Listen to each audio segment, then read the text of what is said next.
多谢上如，再来继续关心花莲大地震，已经超过1礼拜，今仔日是第8天。昨昏生以为一家伙5个人遗体拢已经找到啊，嘛拢已经搬出来啊，送去殡仪馆。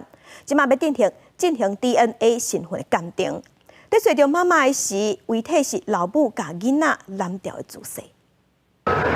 沙卡党步道0.5公里的所在，重机具伫大石头堆当中作业，搜救队干部协助，陆续调获2个遇难者。来！搜救队搁伫遗体下边拖石堆差不多3到5公尺深，搁找到2个遗体，疑似有家母囝烧烂的姿态。伫第3具遗体牌包内底发现有家妈妈甲2个囡仔健保卡。最近7站尾暗5点半，疑似有家最后一人细汉查囝也找到。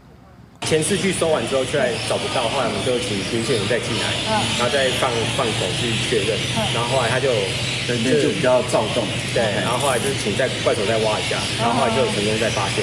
检察官甲法医书记官团队拢去花莲市立殡仪馆上验，因为遗体容貌、身体拢严重腐败，加上也无法度确认身份，进行初步就体型验判，疑似就是剩余一家5人。法医采集 DNA 检体，赶紧送去法医研究所来检验。记者综合报道。